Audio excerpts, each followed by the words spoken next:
Buenos días, mi nombre es Laura Valentina López, yo soy residente de segundo año de Medicina Interna de la Universidad de Antioquia. El docente encargado del doctor John Freddy Nieto Ríos, él es internista, nefrólogo, magíster en telesalud, es profesor del Departamento de Medicina Interna de la Universidad de Antioquia y hace parte del grupo de nefrología, trasplante renal y cuidado crítico del Hospital Palo Tobón Uribe. El día de hoy el seminario que vamos a tratar es la enfermedad mineral ósea en enfermedad renal crónica. En cuanto a la introducción, entonces es importante hablar de ese tema porque es una enfermedad que es sistémica y que acelera la progresión de la enfermedad renal crónica.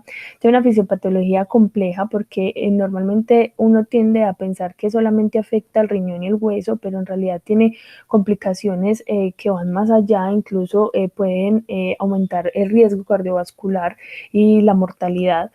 Hay un desbalance entre el calcio y el fósforo y esto finalmente lleva también a una alteración de la hormona paratiroidea, pero que afecta no solo al sistema esquelético, sino también extraesquelético y por eso pues la importancia de hacer un diagnóstico oportuno y un tratamiento adecuado para prevenir las complicaciones de estos pacientes. Para el diagnóstico entonces debe haber uno de los siguientes o más. En la parte bioquímica debe haber anormalidades en el calcio, fósforo, la PTH, la vitamina D o el factor de crecimiento fibroelástico 23. En el ítem de las alteraciones esqueléticas debe haber una alteración en el remodelado, la mineralización, el volumen, el crecimiento o la fragilidad del esqueleto. Y por último, en cuanto a las calcificaciones, puede haber calcificaciones cardiovasculares o de otros tejidos blandos, como por ejemplo las arterias o pues los vasos sanguíneos, y este también puede ser pues uno de los criterios diagnósticos. Debe cumplir uno de los que les acabo de mencionar. Antes se decía, pues se pensaba que la osteodistrofia renal era como la única manifestación de la enfermedad mineral ósea asociada a la enfermedad renal crónica y previamente se llamaba así osteodistrofia renal, pero el término que se debe usar es el que les acabo de mencionar, enfermedad mineral ósea asociada a enfermedad renal crónica, porque son un espectro de anomalías esqueléticas, no solamente la osteoitis fibrosa. La osteoitis fibrosa es la manifestación del hiperparatiroidismo. Esta va a estar caracterizada porque tienen un aumento en el recambio óseo. En cambio, la osteomalacia y la enfermedad ósea dinámica, en estas va a haber un recambio óseo, pero que es bajo. En la osteitis fibrosa, como es una manifestación del hiperparatiroidismo, va a haber un aumento de la actividad de los osteoclastos y de los osteoblastos. Esto pues el diagnóstico es histopatológico. Ya vamos a ver más adelante cómo es el diagnóstico. Pero en la osteomalacia, lo que hay es una mineralización defectuosa de ese osteoide. Y en la enfermedad ósea dinámica hay pues un recambio anormalmente bajo. Entonces miren acá que cuando hay un aumento pues del hiperparatiroidismo hay un recambio alto. En este vamos a tener la osteitis fibrosa, pero cuando hay un recambio bajo vamos a tener el hueso adinámico y la osteomalacia. También hay entidades o pues pacientes en los que podemos encontrar trastornos mixtos. Esta enfermedad o esta alteración se va a encontrar en el 50 al 90% de los pacientes que tienen diálisis. Se les puede ver algo de calcificación vascular. En los pacientes que tienen hemodiálisis se va a encontrar la osteitis fibrosa y se puede encontrar hueso adinámico, o sea, de alto recambio y de bajo recambio. Pero en los pacientes que tienen diálisis peritoneal, el trastorno más frecuentemente encontrado es el hueso adinámico. La osteomalacia, por el contrario, ya en cualquier grupo, sea hemodiálisis o diálisis peritoneal, es una pequeña fracción de los casos y los cambios de esta enfermedad se empiezan a ver tan temprano como con 50 mililitros minuto. Miren en esta gráfica que nos da Comprehensive, el azul oscuro es el de alto recambio, es decir, la osteitis fibrosa es de las más frecuentes. Miren que en los de bajo recambio, que es el rombo rojo, es poco frecuente, en las mixtas ha ido como disminuyendo a lo largo del tiempo, pero el hueso adinámico ha ido aumentando a lo largo de los últimos años. En cuanto como a la tasa de filtración glomerular, como les dije en la diapositiva previa, se puede empezar a ver con 50 mililitros minuto como las alteraciones de los parámetros, pero miren aquí en esta gráfica cómo los pacientes cuando tienen pues 90, 60, 80 están normal, pero a medida que va avanzando la enfermedad renal crónica empiezan a tener un aumento del fósforo en la línea rosada. Tienen, paralelo al aumento del fósforo, tienen una disminución del calcio. Esto va a llevar a un aumento de la PTH y va a llevar a una disminución de la vitamina D, o sea, de la 1,25 hidroxi.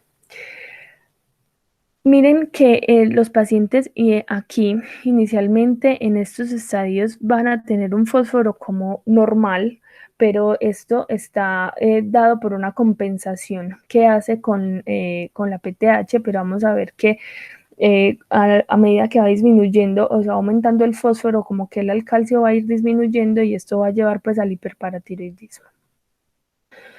Cuando va disminuyendo la tasa de filtración glomerular, entonces va a aumentar el factor de crecimiento fibroelástico 23 en las barras azules. También se aumenta la PTH a lo largo, a medida que va disminuyendo la tasa de filtración y va incrementando el fósforo.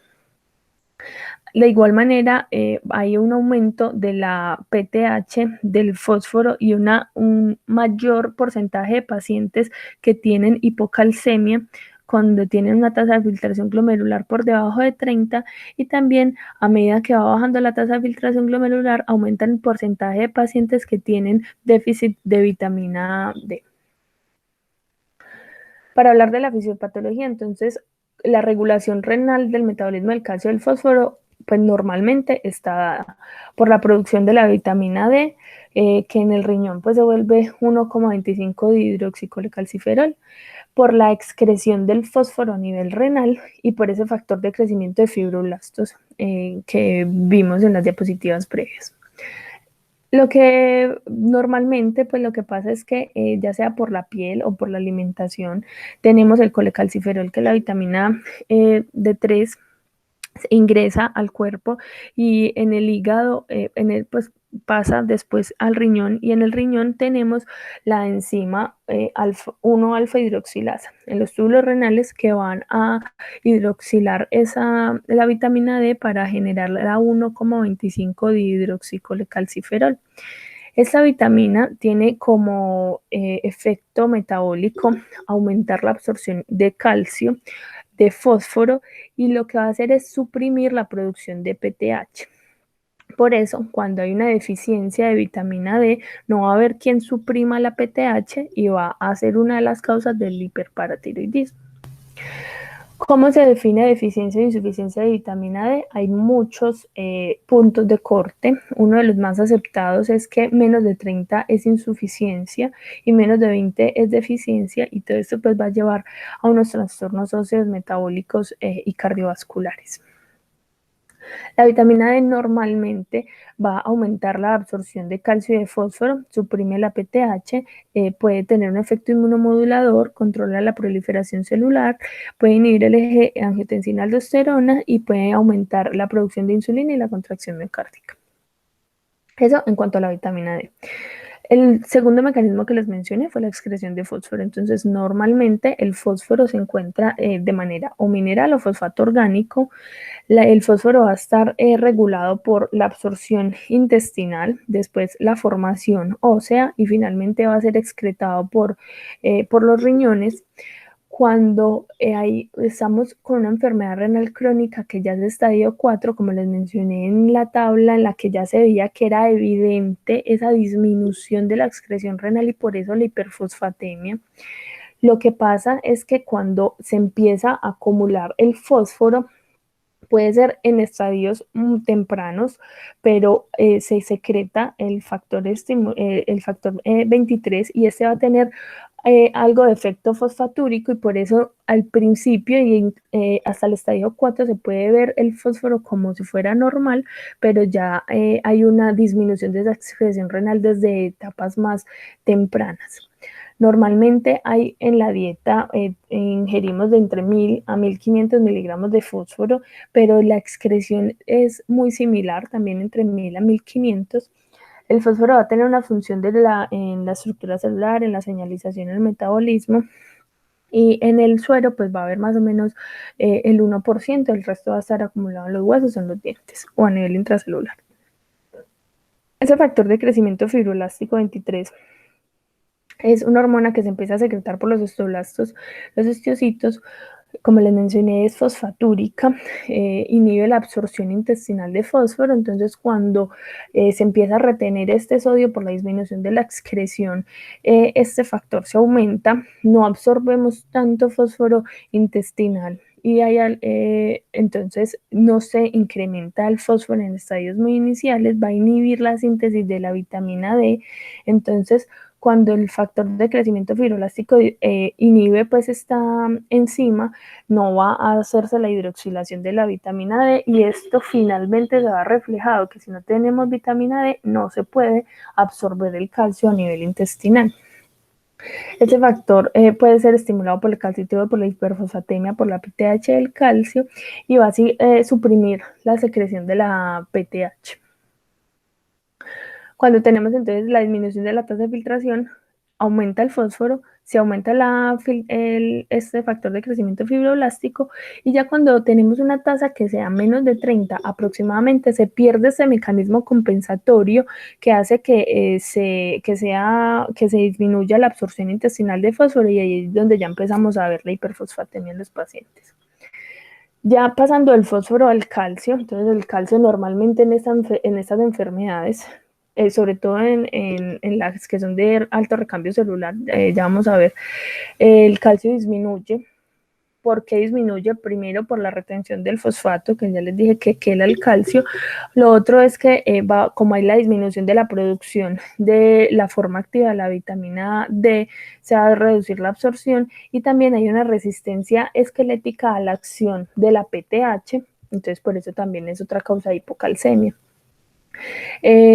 La hipocalcemia es importante porque es un estímulo para el desarrollo del hiperparatiroidismo y finalmente no solo es que produce más PTH, sino que se va a empezar a dar una hiperplasia de la glándula paratiroides.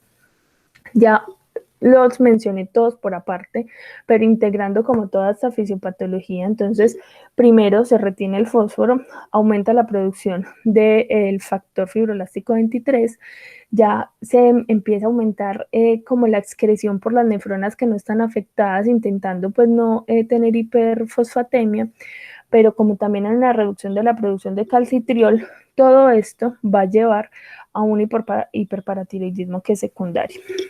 En cuanto al fósforo, también es importante recalcar que puede haber hiperpara por retención del fósforo porque disminuye el calcio libre sérico, o sea que hay hipocalcemia y por eso hay hiperpara, pero también el fósforo estimula la secreción de PTH.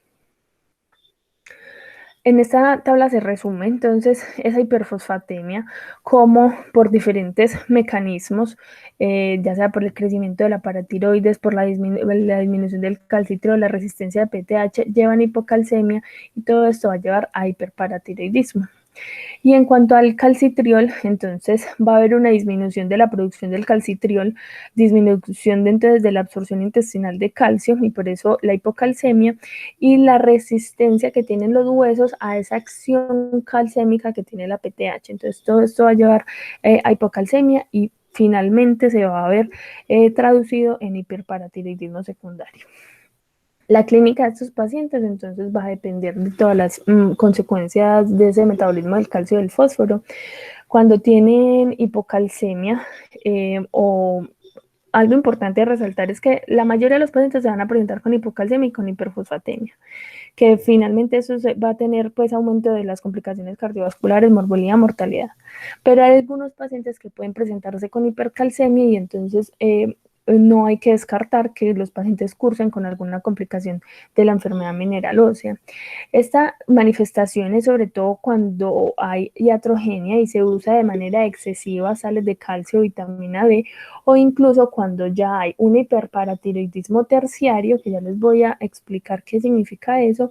Ya hay tanta producción de PTH que en estos pacientes se puede dar hipercalcemia. También en el hueso dinámico hay hipercalcemia, entonces no se nos debe olvidar porque siempre pensamos que se manifiesta solo con hipocalcemia. Esos pacientes ya posteriormente pueden tener calcificación vascular. También puede ser de manera, ya sea por el hiperpara que no está controlado, puede ser de manera iatrogénica cuando usamos sales de calcio derivados de la vitamina D, pues sin una indicación clara. Hay diferentes tipos de hiperparatiroidismo. El primario entonces va a ser cuando hay un exceso de la acción de la glándula. El que más nos interesa en este momento es el hiperparatiroidismo secundario. Este es el que se da en respuesta a la hipocalcemia, que es el clásico de la enfermedad renal crónica. Entonces el calcio va a estar normal o bajo, el fósforo va a estar normal o alto y los niveles de PTH pues van a estar altos. ¿Cómo lo vamos a diferenciar de un hiperparatiroidismo terciario? Es el momento en el que ya hay tanta hiperplasia glandular, entonces los niveles de calcio ya van a ser altos, el fósforo normal o alto y la PTH pues siempre va a estar alto, ¿cierto? Pero entonces los niveles de calcio nos pueden ayudar a hacer esta diferenciación. El hiperparatiroidismo terciario entonces es la hiperplasia difusa de la paratiroides, que de manera pues prolongada va a generar hiperplasia nodular. Ya hay una secreción autónoma de PTH que ya va a ser independiente de la calcemia. Finalmente entonces, como todo lo que les he mencionado se puede resumir en esta tabla, estas enfermedades minerales óseas, o sea, enfermedad renal crónica, se pueden clasificar de diferentes maneras. La que más se usa es esta, si es de bajo remodelado, de alto remodelado. La de alto remodelado de la osteoitis fibrosa. La de bajo remodelado puede ser tanto la enfermedad ósea dinámica como la osteomalacia, y eso va a depender si hay anormalidad en la mineralización o si es una mineralización normal. Y formas mixtas, como les había mencionado. Esos pacientes no están exentos de tener osteoporosis, que también voy a mencionar algo más adelante. Entonces, primero hablando de la osteoitis fibrosa, entonces, como les mencioné, es un hueso que tiene, pues, que está expuesto a un hiperparatiroidismo secundario. Hay alto recambio celular, alta remodelación, entonces hay mucha resorción ósea, pero también, pues, también hay aumento de la actividad de los osteoblastos. En la clínica, entonces, los pacientes van a quejar. Estadios iniciales en realidad, pues, pueden ser asintomáticos, pero si ya está más avanzado, pueden aquejar dolores óseos en lumbar, en cadera, en piernas, sobre todo se les afecta el esqueleto axial.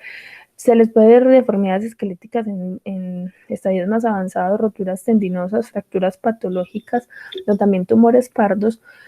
Para hacer este diagnóstico, entonces, en realidad el diagnóstico es histológico, pero como vamos a ver ahorita más adelante, las guías CAIGO nos recomiendan pues hacerle una biopsia a todos los pacientes que usted les sospecha osteoitis fibrosa, sino que con el perfil bioquímico usted puede hacer el diagnóstico. Si el paciente tiene hipocalcemia, hiperfosfatemia e hiperparatiroidismo, lo más probable es que curse con esta manifestación de la enfermedad mineral ósea.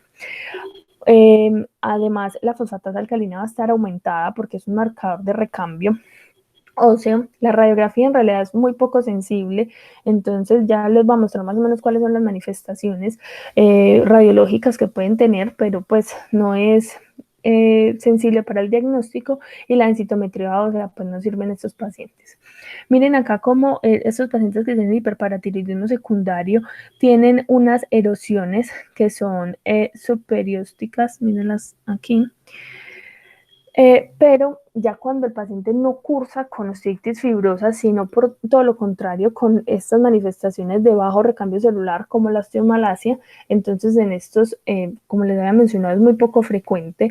En estos lo que hay es un aumento de esa superficie trabecular por el esteoide, un aumento de la abertura porque hay una alteración en la mineralización. Esos pacientes tienen dolor óseo, fracturas, y lo que se ve en la biopsia es una disminución de la mineralización.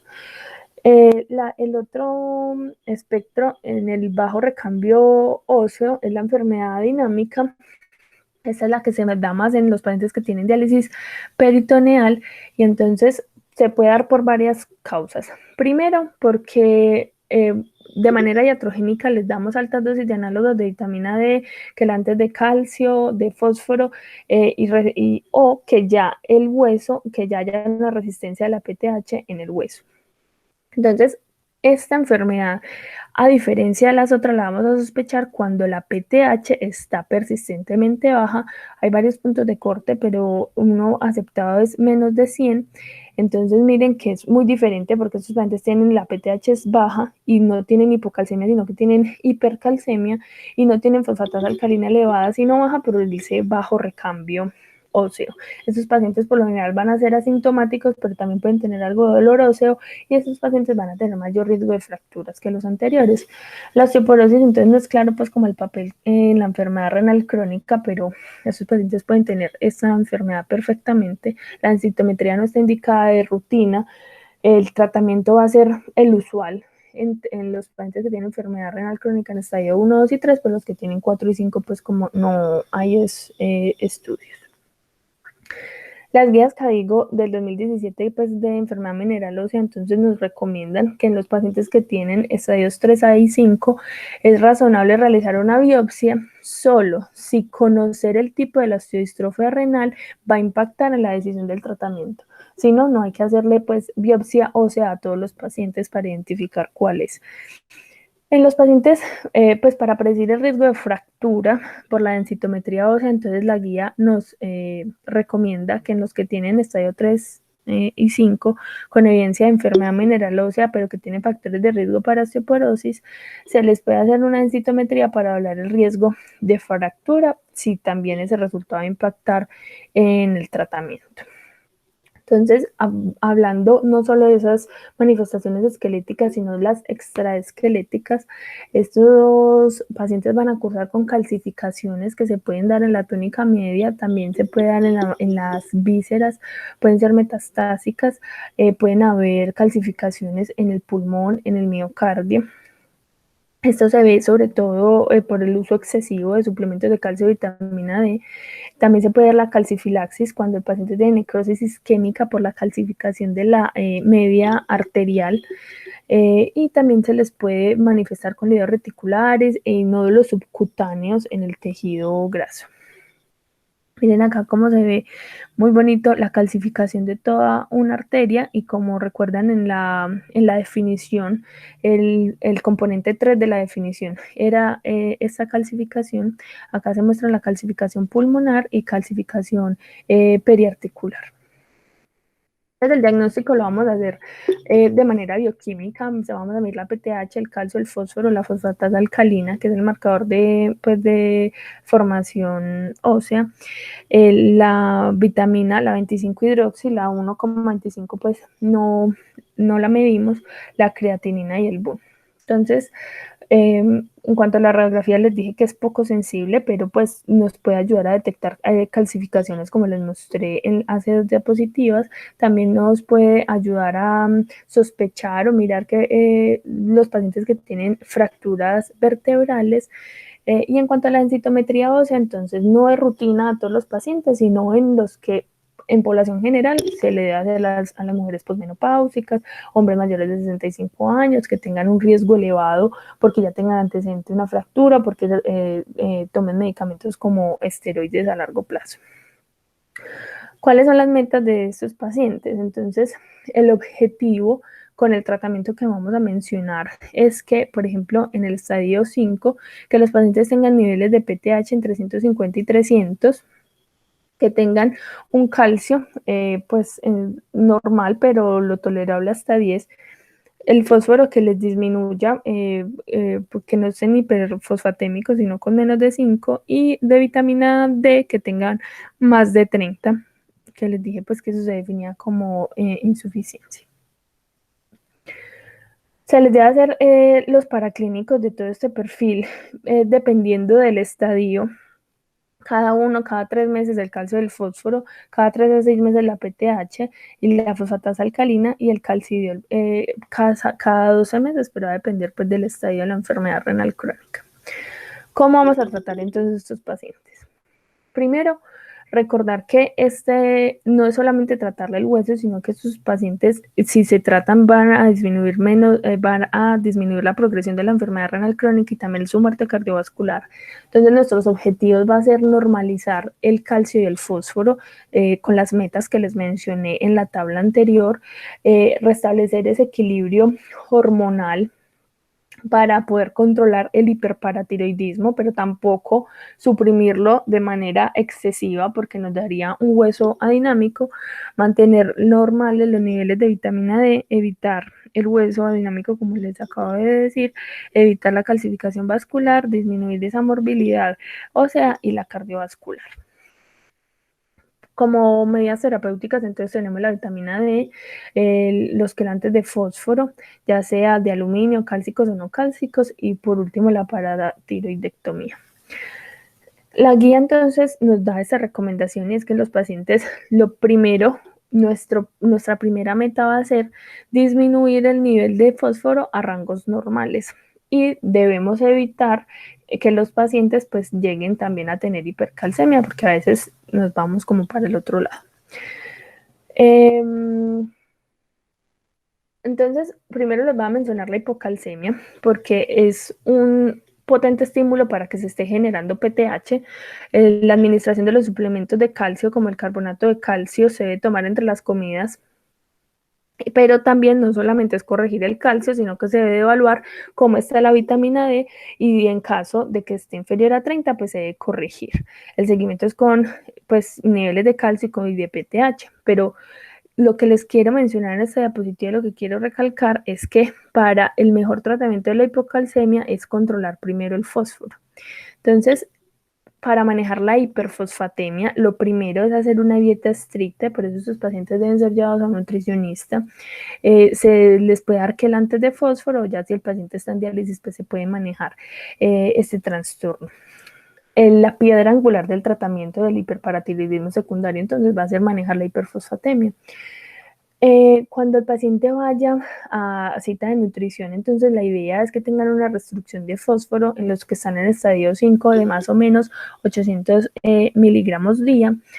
Y como les mencioné al inicio de la charla, inicialmente el fósforo parece estar normal, pero es por ese factor fibroelástico 23, entonces no hay que esperar hasta que el paciente tenga la hiperfosfatemia muy marcada para iniciarles una dieta bajita en fósforo, entonces hay que considerar esa restricción de la ingesta de fosfato en estadios 2, 3.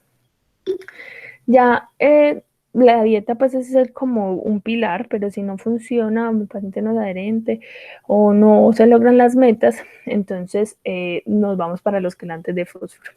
Entonces se va a escoger de acuerdo al estadio de la enfermedad renal crónica, según la terapia, las terapias concomitantes y los eventos adversos que tengan, pero la principal indicación para elegir uno u otro quelante de fósforo va a ser el nivel de fósforo y de calcio.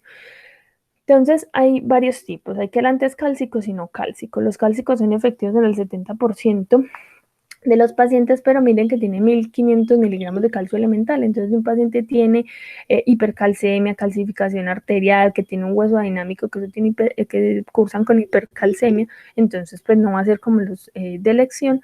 También hay quelantes no cálcicos, entre ellos uno de los más destacados el sevelamer. También hay quelantes que son basados en hidróxido de aluminio, y les pongo un asterisco porque se han descrito casos cuando ya se disminuye mucho la tasa de filtración glomerular, estos pacientes pueden tener toxicidad por aluminio y también pueden haber unos asociados a hierro y a sales de magnesio.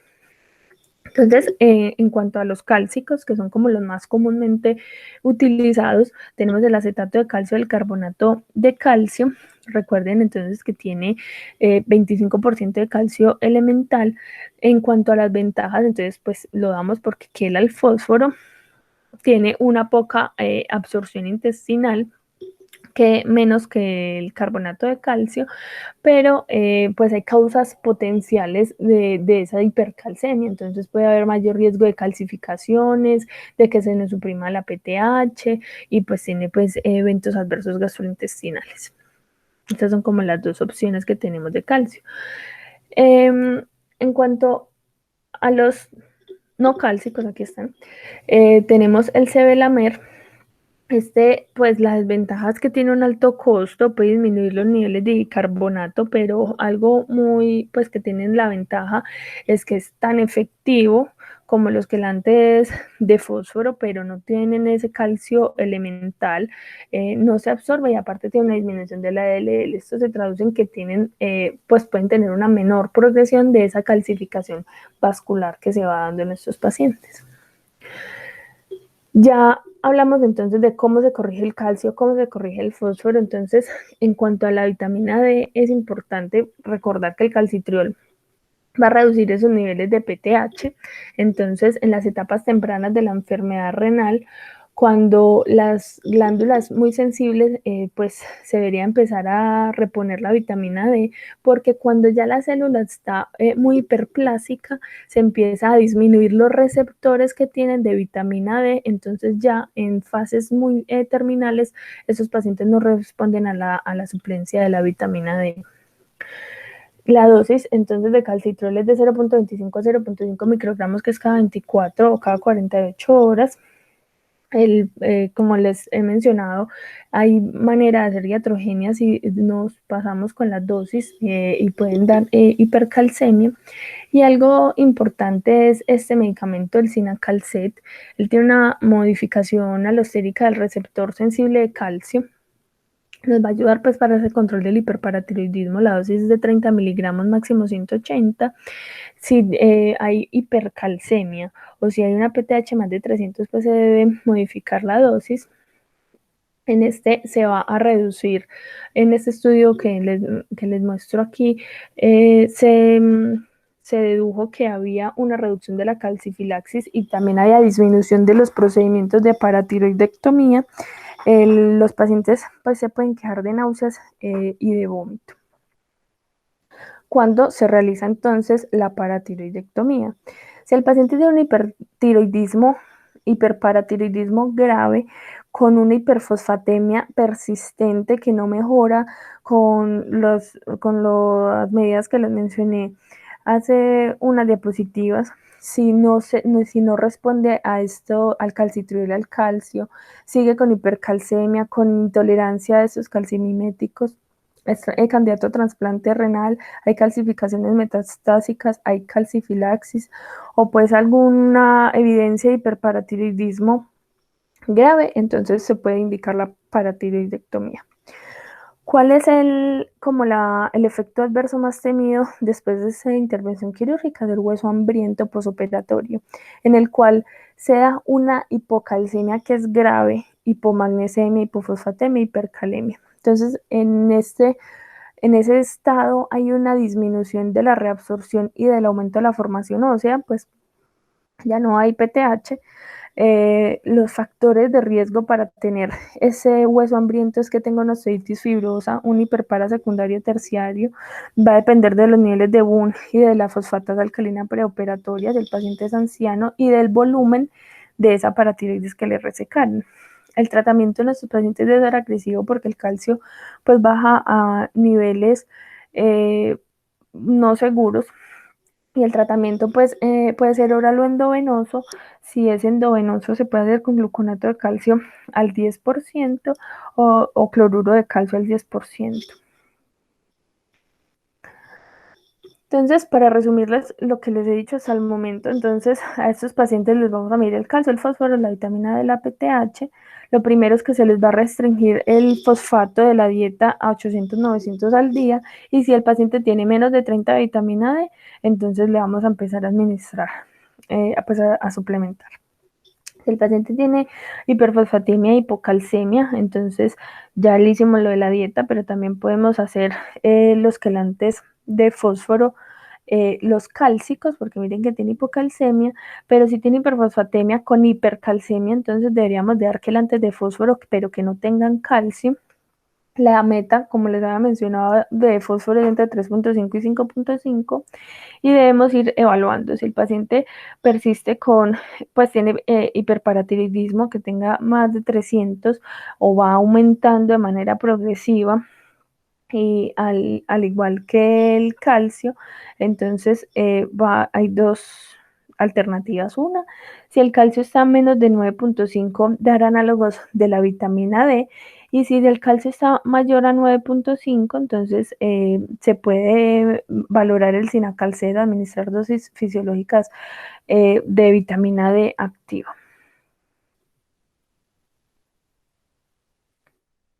Ya en esta recomendación de la guía nos dicen que la terapia pues, de estos quelantes de fósforo debería ser basada sobre todo en los niveles de fósforo y de calcio. Y en cuanto al calcitrón y la vitamina D, entonces no se deben usar de manera rutinaria, como hemos visto a lo largo de la charla, pues no son inocuos, se deben reservar a los pacientes más o menos que tengan estadio 4, que tengan hiperparatiroidismo grave y progresivo. Las dosis pues no están definidas, el tratamiento según los lineamientos de la población general, pues se han hecho varios RCTs, pero los estudios más o menos se han hecho con 20.000 unidades semana por 9 meses para lograr en niveles de 75 nanomoles en el 57% de enfermedad renal crónica. Entonces esta gráfica me parece muy importante porque como les mencioné ahorita de la osteoporosis, entonces cuando a estos pacientes se les va a dar bisfosfonatos. Entonces estas recomendaciones pues son como en población general, pero son aplicables a los pacientes que tienen enfermedad renal crónica. Los pacientes entonces que tengan antecedente de fractura de cadera o vertebrales, si tiene una densitometría ósea con un T-score menor a menos 2.5 derivaciones estándar, si tiene osteopenia, pero, o sea, entre menos 1 y menos 2.5, pero que tenga otros dos factores asociados a riesgo elevado de fractura, si tiene osteopenia con una probabilidad calculada por el FRAX mayor de 3% de fractura de cadera, o de fractura osteoporótica mayor de 7.5 al 20%, también es una indicación de darles bisfosfonatos. Y son sobre todo estas. Esta es como una más experimental, que los pacientes que tienen muy alto riesgo con menos de 2.5 del T-score y una o más fracturas vertebrales también podría ser una indicación. Entonces, esta gráfica es modificada de la que nos trae Comprehensive. Entonces, en los pacientes que tienen enfermedad renal crónica en estadio 1 a 2, lo primero es prevenir, mejorar la dieta, la ingesta de calcio, el aporte de proteínas. Pues es raro en este punto ver acidosis, pero si la tiene, trátela, monitorice los niveles de calcio, fósforo y PTH, la vitamina D, mirar pues que hay pacientes sin indicación de hacer la densitometría como les mencioné, y pues si tiene, y los quelantes de fósforo, si tiene hiperfosfatemia, que es raro verlo en este estadio. Ya a medida que va avanzando la enfermedad renal crónica, entonces puede ir aumentando la dosis de los quelantes y se puede empezar a administrar la vitamina D. Y en la enfermedad renal ya en estadio 5, entonces se puede considerar los calcimiméticos, la paratiroidectomía con las indicaciones, y vigilar pues el calcio y del régimen de diálisis que se va a utilizar. Entonces, lo más importante como conclusiones es valorar todo el perfil, no solo por separado, sino tomarle el fósforo, el calcio, PTH, para poder establecer bien cuál es el espectro, pues, o la manifestación de ese espectro de toda la enfermedad mineral ósea. Se debe evitar la hipercalcemia. Si el paciente tiene normofosfatemia, pues no se debe tratar. Se debe tratar la PTH según la ANOXA, según el estadio renal. No se debe usar de manera rutinaria los análogos de vitamina D, y la medición pues, de la densitometría ósea puede ser útil en la predicción de riesgos de fracturas, pero no es como unas indicaciones adicionales a las que tienen los pacientes pues, de la población general. Muchas gracias.